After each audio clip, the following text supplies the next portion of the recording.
de la mañana de la diaria. Recuerden que pueden comunicarse a través del 099-891-888. En un rato con Rosalía estaremos repasando sus mensajes que, por ejemplo, si es que naturalmente tienen interés e intención de hacerlo, podrán estar vinculados a las temáticas que vamos a abordar en nuestras dos entrevistas de hoy. La primera con el ministro de Desarrollo Social, Gonzalo Sibila, que ya está por acá. Gonzalo, bienvenido a la mañana de la diaria. Gracias por invitarme, un gusto estar acá.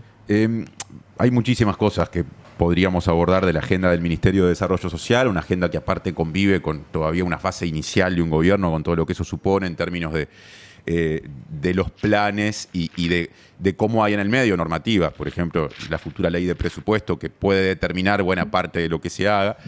Entonces, tratando de focalizarnos en algunos aspectos y empezando por algunos que son coyunturales y que están muy presentes, nos interesa empezar hablando de las personas en situación de calle, ¿no? Que dentro de las diferentes políticas que desarrolla el MIDES, naturalmente, son un foco de atención. A fines de mayo brindaste una conferencia de prensa para dar a conocer lo que fue en aquel momento noticia, un hombre de 48 años que había muerto en la madrugada mientras dormía en la plaza de la Terminal Gómez en Montevideo. Hace poco se conocieron los informes que dan cuenta de una muerte natural de esa persona. Y me parece que esto es pie para preguntar en las medidas que venía pensando el MIDES para intentar atacar este problema y si hubo medidas nuevas que se activaron luego de ese hecho que acabo de mencionar. Bien, bueno, arrancaste por un tema que obviamente es el que nos tiene desvelados, ¿no? Y lo digo literalmente porque la noche, estos días de frío, obviamente tienen a todo el equipo laburando a full y nos tienen muy movilizados en torno a una problemática que sabemos que es para el país una suerte de bomba de tiempo, ¿no? Hace mucho que viene creciendo la población en situación de calle.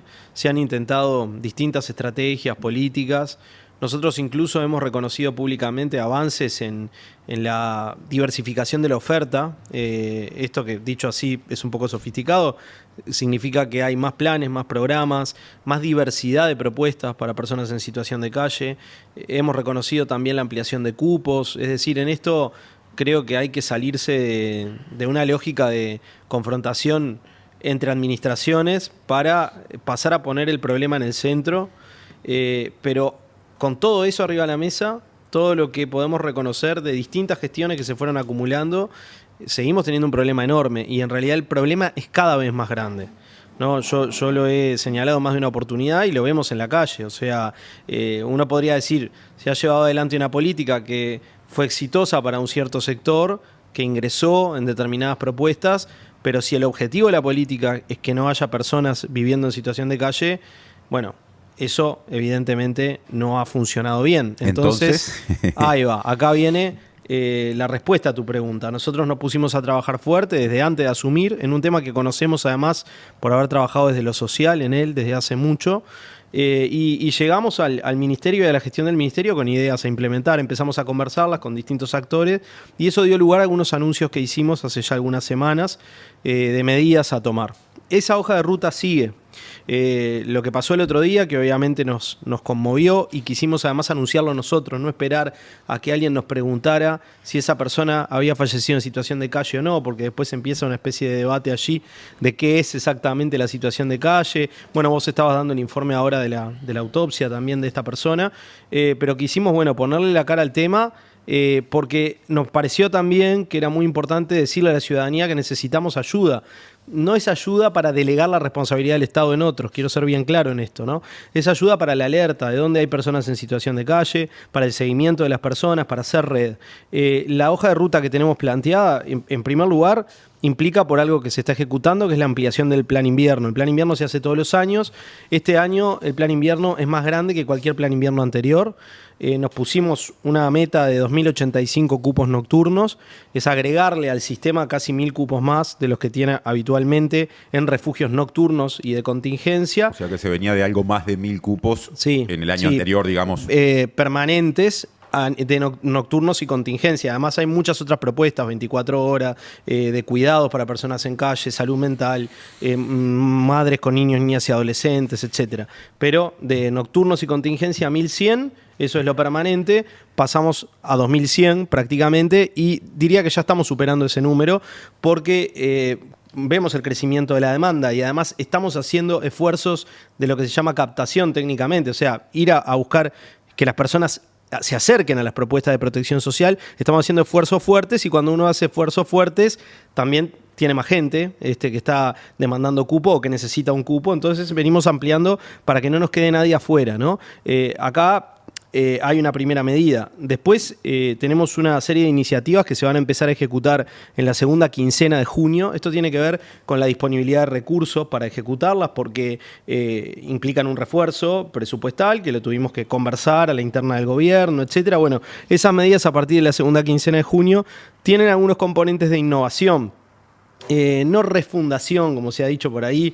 No estamos en esa y la verdad que no queremos entrar en competencias con nadie. Simplemente decimos a lo que el sistema ya tiene, en esta constatación de que no es suficiente, bueno, tenemos que agregarle otras cosas. ¿Qué le vamos a agregar? Le vamos a agregar unos centros comunitarios barriales. Nos pusimos como meta 9, ojalá podamos superar esa meta. 9 centros comunitarios barriales que van a tener asociadas duplas que van a estar trabajando en el territorio. Esas duplas vienen a complementar, fortalecer y ampliar lo que ya se hace con los equipos de calle, los que salen en un vehículo a conversar con la gente ante las alertas de la ciudadanía y haciendo el seguimiento de alguna situación. Esto no es suficiente, son pocos equipos.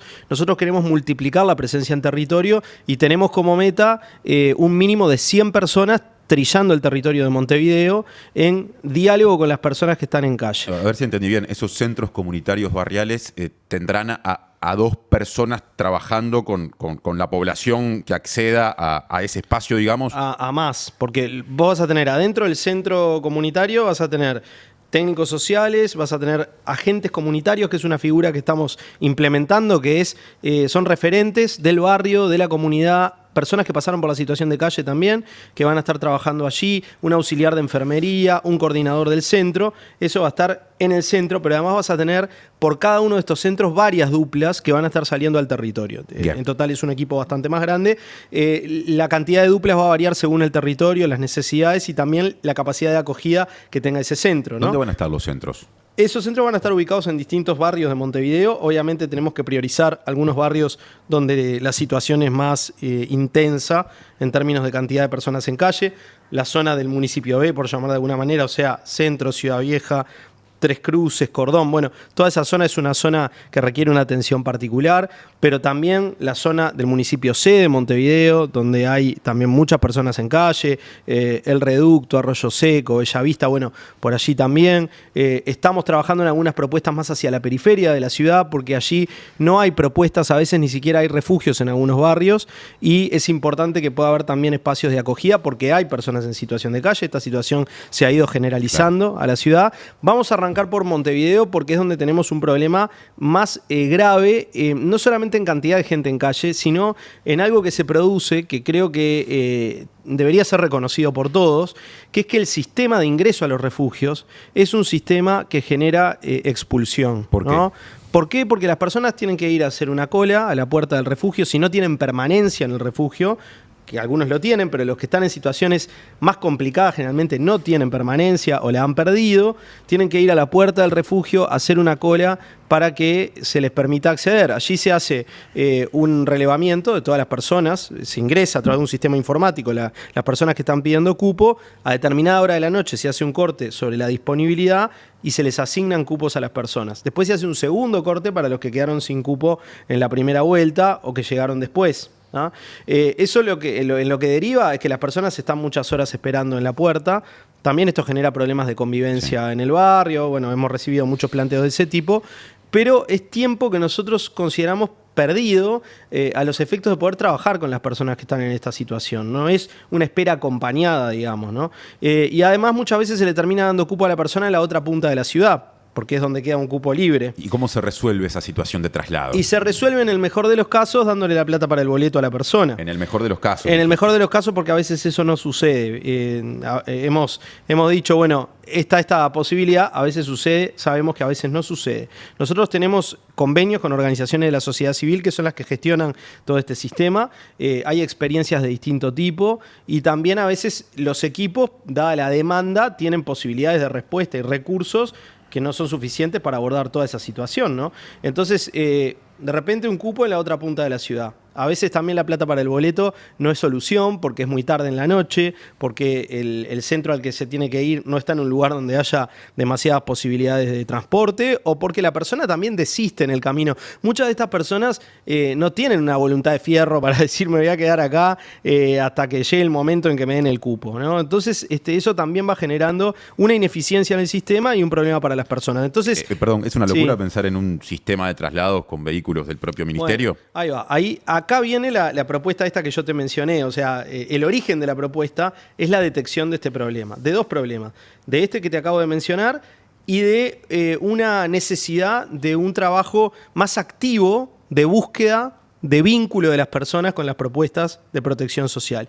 Porque hablamos de las personas que piden el cupo, pero a veces no hablamos de las que no piden cupo y son una cantidad importante. Por eso vemos tanta gente también en la calle, aún con cupos disponibles. De noche y con frío incluso. Y con frío. Entonces, para atender estas dos cosas surge esta propuesta, se llama Comunidad a la Calle, Puertas Abiertas. Puertas abiertas son los centros, comunidad a la calle es la estrategia general esta de salida. Los centros van a tener como primera función, esto va a funcionar según el territorio, 6 días, en algunos lugares menos días, eso depende de la realidad y de las organizaciones que lo van a gestionar, organizaciones más de impronta comunitaria, van a funcionar en la tarde-noche para que las personas puedan ir a gestionar su cupo, a pedir su cupo a este lugar. No vamos a decir no vayan más a la puerta de los refugios, cerremos la puerta de entrada de los refugios, no. Eso generaría mucha presión sobre estos lugares y además dificultades para personas que a priori no van a saber a dónde dirigirse, pero vamos a abrir también estas puertas. Entonces, la idea es que las personas puedan ir a pedir su cupo ahí. Ahí la espera no va a ser una cola en la puerta, ahí la espera va a ser recibir a las personas, va a haber técnicos sociales, va a haber voluntarios trabajando también porque se va a sumar trabajo voluntario a esto, va a haber agentes comunitarios remunerados para hacer este trabajo, un equipo trabajando con las personas que estén allí, solicitando el cupo al sistema y cuando a la persona se le asigne el cupo, acá tenemos que garantizar que todos los que vayan por esta vía tengan su cupo a la noche. Vamos a tener un sistema de transporte seguro también para las personas. Algunas personas tal vez reciban un cupo muy cerca, puedan ir caminando, lo quieran hacer. Obviamente el ministerio no le va a decir a cada persona cómo tiene que llegar al lugar de destino. Pero el que necesite del transporte, a una determinada hora de la noche, vamos a tener un transporte que va a estar haciendo este trabajo, ¿no? Gonzalo, para redondear esta primera parte de la conversación, una pregunta que nos lleva otra vez al comienzo. Empezaste hablando del refuerzo de cupos para la temporada de invierno, digamos, ¿no? En el plan invierno puntualmente, de 1.100 más o menos de hace un año a 2.100 ahora, pero también aclaraste que eso es parte de una serie de dispositivos, por lo que uno lo que entiende es que hay noche a noche muchas más personas que pernoctan, digamos, en dependencias del MIDES, por decirlo de alguna manera. ¿Cuánta gente noche a noche duerme sumando todas las opciones posibles en justamente dependencias del MIDES? Mira, cerró el año pasado con 5.500 cupos disponibles en el sistema. A eso hay que sumarle los cupos que nosotros agregamos por el plan invierno. Es decir, casi 1.000 cupos más, alrededor de 1.000 cupos más. Entonces estamos hablando de 6.500 cupos. Son muy pocos los que no tienen pernocte, ¿no? O sea, hay algunos centros diurnos que no tienen, no implican ir a dormir a ese lugar, son otro tipo de propuesta. Pero la enorme mayoría de estos cupos incluyen también la noche, ¿no? Entonces estamos hablando de arriba de 6.000 plazas para dormir en el sistema de protección social.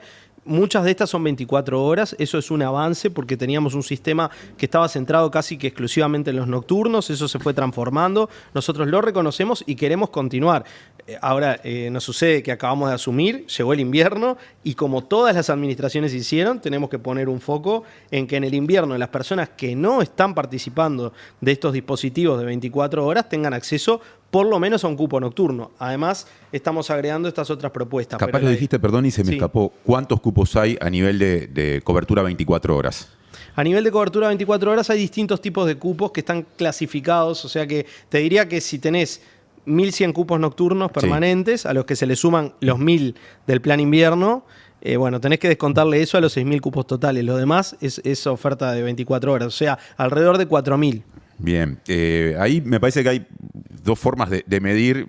Algo así planteabas al comienzo de la conversación, todo esto que se hace. Por un lado se puede decir, bueno, ante determinadas necesidades el Estado responde con esto, pero también hay quien puede plantear qué pasa con el origen del problema. Es decir, el plan seguirá siendo aumentar cupos indefinidamente mientras haya gente en esta situación, algo que se reconoce viene creciendo hace mucho tiempo. Y por ende me surge preguntar, ¿qué acciones, interpreto que capaz que más allá del MIDES están pensando para que en algún momento empiece a decrecer esta demanda creciente con respecto a todos estos dispositivos? Bueno, primero, el aumento de cupos indefinido no puede ser una política pública, digamos, ¿no? O sea, pensar la política pública solamente como aumentar cupos indefinidamente en función de la demanda o de la captación que se pueda hacer sería algo muy pobre como respuesta a un problema que es estructural, ¿no? En segundo lugar, cuando hablamos de cupos tenemos que también discutir qué tipo de cupos, ¿no? ¿Qué tipo de cupos queremos? Bueno, queremos que se nos cronifique como se hace año a año el plan invierno, después como permanente, con cupos que son básicamente nocturnos o de contingencia. No, queremos ir a cupos también de mejor calidad. Pero la respuesta integral a este problema no puede estar centrada solamente, como bien decías, en los cupos. Entonces, nosotros estamos haciendo esta experiencia ahora, va a durar 4 meses, va a ser en simultáneo con el plan invierno para después evaluarla y ver cómo funcionó y si le queremos y necesitamos darle continuidad. A su vez, estamos lanzando un proceso de participación para discutir una estrategia integral. Ese proceso de participación va a tener un puntapié inicial en el segundo semestre de este año y lo que queremos discutir ahí con todos los actores, ahí va a estar convocado obviamente NITEP, con quien ya hemos tenido alguna conversación, actores de la academia, otras colectivos, organizaciones vinculadas a personas en situación de calle, actores barriales, organizaciones, el que quiera venir, instituciones del Estado en general, porque este no es un problema MIDES exclusivamente. Lo que queremos discutir ahí es una estrategia integral para la prevención y el abordaje de la situación de calle. Y pongo la palabra prevención en primer lugar, porque esto, si no abordamos el aspecto preventivo, es un barril sin fondo, digamos, ¿no? Uno de los principales proveedores de personas en situación de calle, dicho esto de una manera burda, pero para que sea gráfica, es el propio Estado. Nosotros... ¿Cómo es eso? Y sí, vemos la trayectoria de las personas que egresan de la cárcel, que egresan del INAU, que egresan del INISA, y nos encontramos con que una parte muy importante de esas personas terminan en situación de calle. Dijiste una parte muy importante. ¿Se puede presentar, no sé, un porcentaje, una aproximación por lo menos? Está estudiado a partir del censo, que con esto también a mí me cuesta dar los datos del censo como si fueran datos certeros, por un elemento que me parece que va a ser bien comprensible para todos. En primer lugar, el censo se hizo en 95 zonas de Montevideo. Es decir, tenemos un problema país y el censo estuvo centrado exclusivamente en Montevideo. Así han sido todos los censos que se han hecho en el pasado. Estás hablando del censo vinculado a la población en situación de calle. A la población en situación de calle. Lo aclaro, ¿no? Porque hace poco tuvimos un censo nacional y se podía prestar para la confusión. El último censo sobre personas en situación de calle se hizo en el 2023 con esta característica. Se han ido ampliando la cantidad de zonas de llegada, digamos, del censo, pero es un censo montevideano y es un censo que además tiene particularidades propias de censar a este tipo de población. Lo que se hace es un sistema de censo simultáneo en varios puntos, porque la población en calle se mueve, no está siempre en el mismo lugar. Entonces, el censo subestima el problema. Yo puedo decirles, según el censo, hay alrededor de 3.000 personas en situación de calle. Un poco menos, 2.700, 1.300 que estaban en centros nocturnos o de contingencia el día que se hizo el censo, que fue un 1 de agosto de 2023, o sea, en pleno invierno, y otras 1.300 que estaban a la intemperie un 1 de agosto de 2023, en pleno invierno. ¿Ah? En Montevideo, en 95 zonas y con esta característica que dije recién. Luego está el análisis cualitativo de esos datos. La trayectoria por privación de libertad, por INAU, por INISA, tiene un peso importante. Nosotros tenemos los datos desagregados por cada una de estas categorías, privación de libertad, también en la incidencia de problemas de salud mental, la incidencia de adicciones, y todo eso es disponible, está disponible, pero realmente es importante. Para cambiar de tema, ya en el tramo final de la entrevista, nos estaba quedando afuera, no hemos abordado todavía la cuestión de la primera infancia y del sistema de cuidados, que son aspectos centrales de lo que el gobierno se propone hacer y que pasan naturalmente por el Ministerio de Desarrollo Social, aunque no solo por ahí. Punto de partida, el 22 de abril se instaló el Comité Ejecutivo de la Comisión Sectorial de Protección y Seguridad Social, en la que tiene representación el MIDES y que va a liderar el diálogo social previsto para este año, y ese comité definió una hoja de ruta en torno a 4 ejes, de los cuales justamente 2 son protección a la infancia y sistema de cuidados. Estuvimos hace pocos días hablando en este programa con Rodrigo Arín, el director de la Oficina de Planeamiento y Presupuesto, que dijo que naturalmente, en el caso, por ejemplo, de protección a la infancia, tendrá que haber más recursos y más potencia en las acciones, pero prefirió, de momento que no ha comenzado ese proceso de diálogo social, anunciar medidas. Teniendo en cuenta que el MIDES está presente en esa comisión y es un actor importante en el proceso que incluye el diálogo social, desde el Ministerio, ¿qué énfasis se van a plantear hablando puntualmente ahora de primera infancia? Bueno, bien, me parece que el salto que das de un tema al otro es re importante, porque nosotros pretendemos ser un Ministerio de Desarrollo Social, y un Ministerio de Desarrollo Social tiene que tener estrategias de protección social, pero también tiene que tener estrategias de desarrollo, ¿no? Y una cosa va de la mano de la otra. Estábamos tratando recién un tema muy delicado y de mucha emergencia, como es el de situación de calle, y a mí me faltó decirte que en realidad las personas que están en situación de calle lo que necesitan es un abordaje integral que implica vivienda, que implica salud, que implica trabajo, no solamente cupos, como decíamos recién, una fase preventiva, pero también una acción de política pública que contemple necesidades que tenemos todas las personas, ¿no? Eso se lo vas a escuchar a decir a los compañeros de NITEP, lo han venido trabajando muchísimo y es algo que todo el tiempo lo conversamos con la gente, ¿no? Esa misma necesidad es una necesidad que atraviesa al conjunto de la sociedad uruguaya en distintas dimensiones y con distintos niveles de fragilidad. Vivimos en una sociedad que descarta gente continuamente, que expulsa gente continuamente. La única forma de abordar ese problema es con una estrategia de mediano y largo plazo. El diálogo social viene a ocupar un lugar importante ahí. Si nosotros no damos pasos sustantivos ahí, vamos a seguir atendiendo emergencias indefinidamente. Es el barril sin fondo del que hablábamos. Bueno, ahí está el capítulo de primera infancia, ahí está el capítulo de cuidados y hay muchos capítulos más.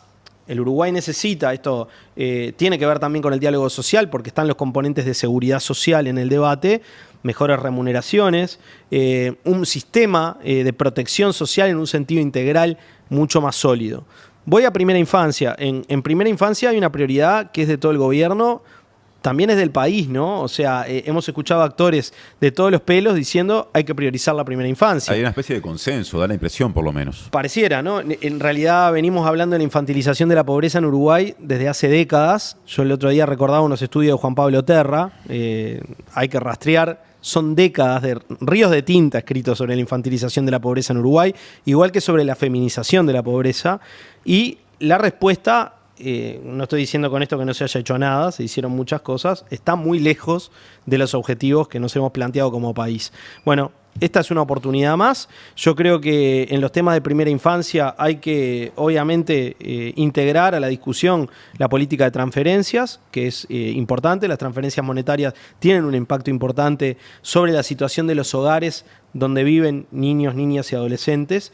Los niños y las niñas son pobres porque los hogares son pobres. ¿Se apostará a profundizar esas transferencias? Entonces hay que trabajar sobre las transferencias. Creo que profundizar es también rediseñar el sistema de transferencias. ¿En qué aspectos? Bueno, eso es una cuestión que hay que estudiarla con mucho rigor. Se está trabajando en eso. Nosotros tenemos una dirección de transferencias y análisis de datos que está trabajando en una propuesta al respecto. Vemos superposiciones, vemos a veces algunas decisiones sobre transferencias que no han sido las más eficientes en términos del efecto que se busca en relación a la desigualdad, que es un problema central que tiene el país.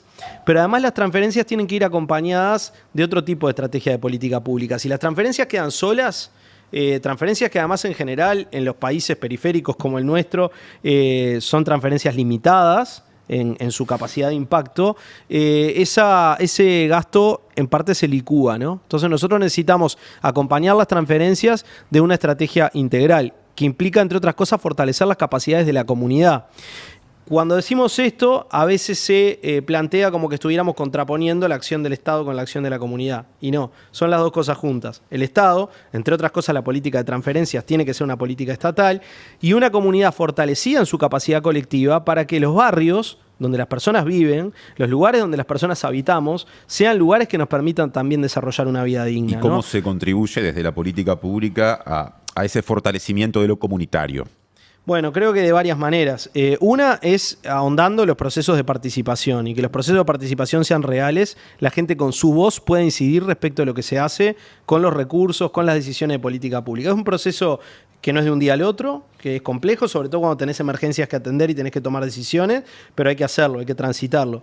Por otro lado, diagnosticando las capacidades que la sociedad ya tiene. A veces superponemos esfuerzos en lugar de complementar, coordinar, colaborar.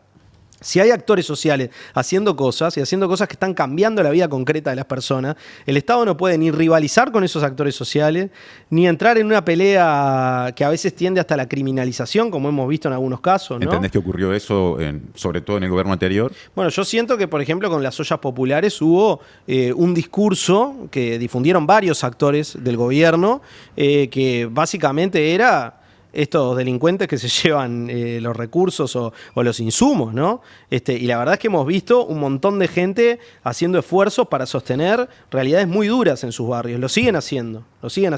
Hoy el INDA está colaborando con las ollas populares, haciendo esfuerzos que hacían otros actores estatales también y otros actores sociales, pero sigue siendo insuficiente, ¿no? Ahora, me interesa detenerme en un aspecto. Cuando en general se defiende esa visión, la que el MIDE se está trasladando en este momento, que tiende, digamos, a generar un determinado vínculo con las organizaciones sociales, desde los sectores que tienen reparos ante esas prácticas, una de las cosas que se cuestiona es, o a las que se apunta, es a la supuesta falta de transparencia, por ejemplo, en el manejo de recursos que eventualmente reciban de parte del Estado esas organizaciones. Y es un aspecto delicado siempre el del manejo de los recursos. ¿Cómo encaran esa parte de la cuestión? Bueno, yo te diría en primer lugar que quien diga eso de esa manera desconoce que el Ministerio de Desarrollo Social, por ejemplo, en áreas como protección social, que es un área muy delicada, tiene 500 convenios por año. 500 convenios por año con organizaciones de la sociedad civil.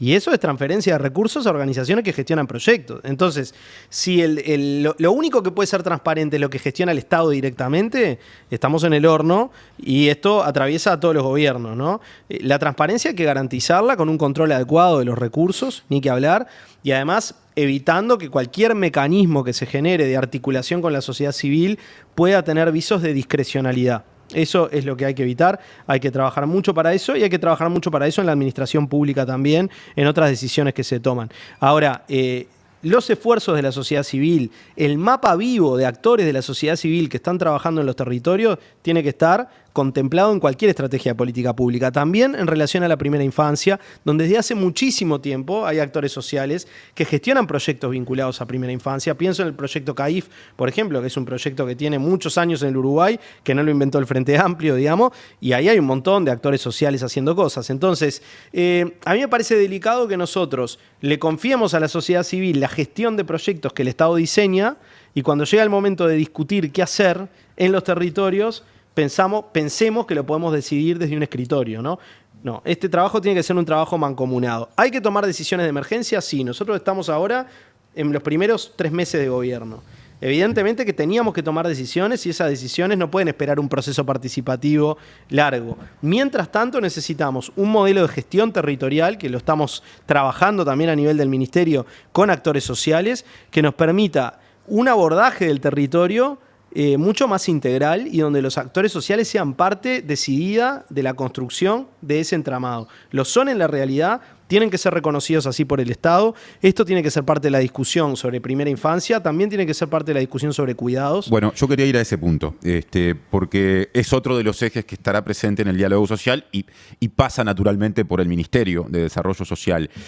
Voy a, digamos, plantear de arranque una pregunta vinculada a una decisión tomada por el gobierno anterior, que fue la fusión del Sistema Nacional Integrado de Cuidados con el PRONADIS, el Programa Nacional de Discapacidad, algo muy cuestionado desde el Frente Amplio en su rol opositor en ese momento, y que se dijo se iba a modificar dejando atrás esa decisión y cambiándola en este periodo ahora que el Frente Amplio gobierna. ¿En qué está esa situación en particular y qué se piensa con respecto a los cuidados para este periodo? Bueno, en primer lugar, el programa del Frente Amplio es muy claro en el sentido de que la fusión de cuidados con discapacidad fue una mala decisión. Nosotros entendemos que el abordaje conceptual de estos dos temas es diferente y que se requieren dos institucionalidades que jerarquicen ambos temas. No quiere decir que no tengan una estrecha relación, de hecho la tienen, pero nosotros vamos a ir a una propuesta de separación de estas dos áreas, la estamos madurando en la interna del Ministerio de Desarrollo Social para compartirla con el resto del gobierno y discutir en la interna del gobierno la forma en que se instrumenta esto, pero nos parece que es una decisión clave que se tiene que tomar en el presupuesto quinquenal, la separación de estas dos áreas. Ese es un primer elemento. Luego, respecto de la política de cuidados en general, nosotros decíamos en el mes de los cuidados, que fue abril, comunidad y Estado hacia la sociedad del cuidado. Esto, más que una rima, es un concepto, ¿no? Trabajemos juntos articulando esfuerzos de la sociedad civil y del Estado, con una rectoría clara del Estado, con un protagonismo del Estado también en los servicios de cuidados, hacia una sociedad del cuidado. ¿Qué es una sociedad del cuidado? Es una sociedad donde la ética del cuidado esté en el centro. Esto implica servicios, ni que hablar de atención a la primera infancia, a personas dependientes, a adultos mayores. Es obviamente muy importante avanzar ahí. Tenemos prioridades en primera infancia y prioridades también en personas mayores.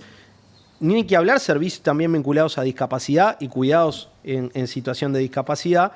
Pero implica también pensar el resto de la política pública en clave de cuidado de las relaciones entre las personas. Y una sociedad que descarta continuamente a sectores de la población, una sociedad pensada para una parte de la población y no para el conjunto de la población, es una sociedad que no cuida y que no se cuida. Y estamos en un mundo donde esto se está discutiendo fuerte. Tenemos paradigmas muy cerca de mucha crueldad, ¿no? De mucha crueldad, donde se asume que hay una parte de la población que es sobrante, donde se discuten algunos problemas sociales como si fueran problemas paisajísticos prácticamente, ¿no? Lo que no quiero ver. Y creo que acá hay un concepto que tiene que ver con el desarrollo social y yo como ministro también me siento comprometido a ponerlo arriba de la mesa, que es la discusión sobre el problema de la desigualdad. No podemos seguir sosteniendo, porque contra toda evidencia se sigue sosteniendo, que la desigualdad es un fruto natural de la evolución de la sociedad y que es un posibilitador del desarrollo. No, la desigualdad niega el desarrollo, mutila el desarrollo de las sociedades, condena a un montón de gente a terminar viviendo de servicios que el Estado tiene que prestar, en el mejor de los casos, porque a veces el Estado se ausenta de algunos de estos servicios, porque no tiene alternativas.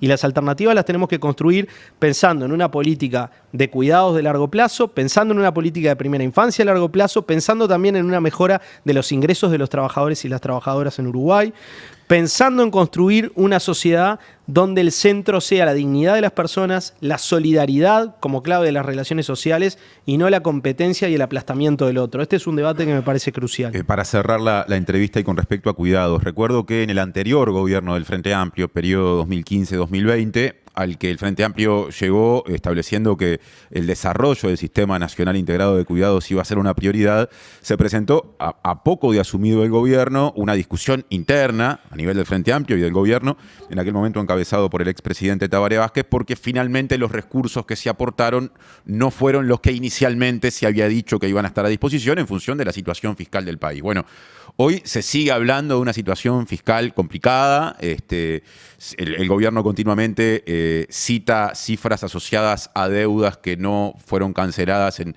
el último año de gestión del gobierno anterior, y en ese sentido me parece que el desarrollo de una política de cuidado una vez más nos lleva a pensar en qué disponibilidad de recursos tendrá el Ministerio de Desarrollo Social para llevar adelante esas acciones y concretamente a preguntarte a vos qué, por lo menos, primeras conversaciones has tenido al respecto con el actual ministro de Economía y Finanzas, Gabriel Odone.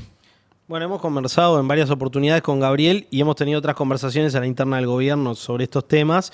El gobierno en general asume que estos temas son prioritarios. Todavía nos queda un trecho de trabajo para poder traducir esto a compromisos presupuestales concretos. En el proyecto de ley de presupuesto. En el que proyecto se va de ley de a presupuesto. presentar. Obviamente, mi rol también como ministro de Desarrollo Social es discutir a la interna del gobierno, en la sociedad, etcétera, para que la dotación de recursos para este tipo de políticas sea la mayor posible. Y esto yo creo que tiene que ver con una racionalidad humanista, en primer lugar, con una racionalidad que pone en el centro la construcción de la igualdad como condición para que la sociedad se desarrolle, pero además también con una racionalidad económica. Y esto me parece que es interesante que lo pongamos arriba de la mesa. A veces se piensa, y algunos gobiernos han hecho de esto una práctica sistemática, que recortando gastos en las áreas sociales, el país se ahorra dinero. Y el país no se ahorra dinero. El país se genera un gasto a futuro infinito, porque las necesidades de las personas van a estar ahí y las necesidades de las personas se siguen agravando y se siguen además convirtiendo en un nicho que tiene que atender específicamente el Estado, porque no hay quien lo atienda si no atendemos de forma adecuada en lo inmediato algunas de esas necesidades. Entonces, pensar en estas políticas de mediano y largo plazo y en políticas inmediatas que aborden los efectos más duros también de esta sociedad desigual en la que vivimos es ahorrar dinero, no es perder dinero, es invertir en una sociedad que también va a tener condiciones de desarrollo mucho más maduras si resuelve alguna de estas condiciones. En el capítulo de los cuidados en particular hay además algo que no podemos ignorar, que es una distribución desigual, muy desigual, de las tareas de cuidados en la sociedad que recaen sobre las mujeres. Esto está más que estudiado, y que no se reconozca esto de forma adecuada y que no se construya una agenda potente desde la política pública que busque revertir esta desigualdad, es que el Estado se prive de una parte importantísima de los saberes, de las posibilidades también de despliegue de las capacidades de las mujeres, que son enormes, en muchas esferas de la sociedad. ¿Y cómo se podrían reconocer esas capacidades? Concretamente, ¿hay ideas al respecto? Bueno, yo creo que hay un trabajo no remunerado que no está reconocido monetariamente, obviamente. ¿Y que se debería reconocer monetariamente o remunerar? Hay que discutir las estrategias, pero creo que ese tiene que ser un componente de la discusión, sin duda. Y que además necesitamos servicios públicos y servicios comunitarios de cuidados que permitan liberar de las tareas de cuidados a quienes se ocupan cotidianamente de las tareas de cuidados en las familias, en las comunidades, y poder tener una distribución también más justa, además de un ejercicio de la corresponsabilidad que obviamente no pasa solamente por lo que haga el Estado, sino que pasa por una transformación cultural profunda que necesitamos como sociedad. Gonzalo Sibila, ministro de Desarrollo Social, gracias por esta visita a la mañana de La Diaria. No, gracias a ustedes por invitarme.